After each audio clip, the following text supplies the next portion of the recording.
যুক্তরাষ্ট্রের president Donald Trump দাবি করেছেন ইরানের সঙ্গে আলোচনা খুব ভালো হয়েছে এবং যুদ্ধ দ্রুত শেষ হতে পারে।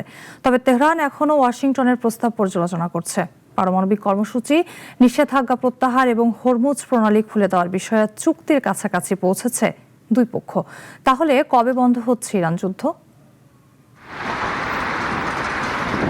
যুক্তরাষ্ট্রের প্রেসিডেন্ট ডোনাল্ড ট্রাম্প ইরানের সঙ্গে চলমান আলোচনায় আশাবাদ ব্যক্ত করেছেন। তার দাবি, দুই দেশের মধ্যে আলোচনা খুব ভালো হয়েছে এবং যুদ্ধ দ্রুত শেষ হওয়ার সম্ভাবনা রয়েছে। এমন সময় তিনি এই মন্তব্য করলেন যখন তেহরান এখনও ওয়াশিংটনে দেওয়া শান্তি প্রস্তাব পর্যালোচনা করছে। কাতার ভিত্তিক সংবাদ মাধ্যম আল জাজিরা জানিয়েছে, গত বুধবার ট্রাম্প আলোচনায় উল্লেখযোগ্য অগ্রগতির ইঙ্গিত দেন। তবে ইরান এখনও সতর্ক অবস্থানে রয়েছে।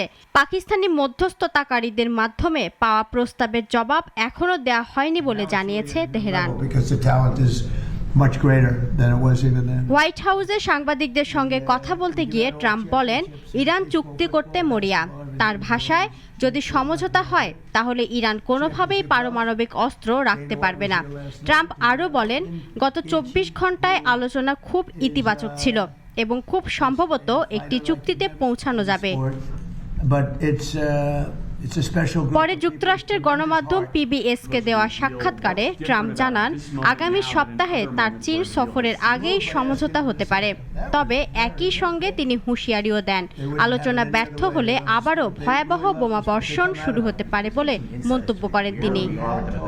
এরই মধ্যে আন্তর্জাতিক সংবাদ মাধ্যম রয়টার্স জানিয়েছে, সংঘাত আনুষ্ঠানিকভাবে শেষ করতে দুই পক্ষ একটি সমঝোতা স্মারকে একমত হওয়ার খুব কাছাকাছি পৌঁছেছে।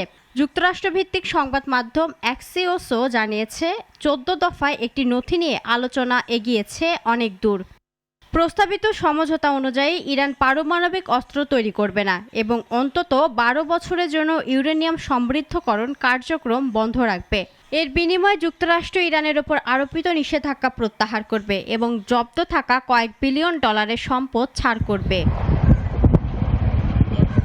এছাড়া হরমুজ প্রণালীতে উভয় পক্ষের পাল্টাপাল্টি অবরোধ তুলে নেওয়া হবে। চুক্তি সয়ে 30 দিনের মধ্যে গুরুত্বপূর্ণ এই নৌপথ আবারও খুলে দেওয়ার কথা রয়েছে আলোচনায়। তবে ইরান এখনও আনুষ্ঠানিক কোনো সম্মতি দেয়নি। দেশটির পররাষ্ট্র মন্ত্রণালয়ের মুখপাত্র ইসমাইল বাঘাই জানিয়েছেন, নথিগুলোর পর্যালোচনা এখনও চলছে। অন্যদিকে ইরানের পার্লামেন্টের পররাষ্ট্রনীতি ও জাতীয় নিরাপত্তা কমিটির সদস্য ইব্রাহিম রেজাই যুক্তরাষ্ট্রের প্রস্তাবকে আমেরিকান ইচ্ছার তালিকা বলেও মন্তব্য করেছেন। সব মিলিয়ে আলোচনা আশাব্যঞ্জক হলেও এখনও চূড়ান্ত সমঝোতা হয়নি। ফলে বিশ্বজুড়ে নজর এখন ওয়াশিংটন ও তেহরানের পরবর্তী পদক্ষেপের দিকে। ইফফাত আরা মিথিলা, নাগরিক।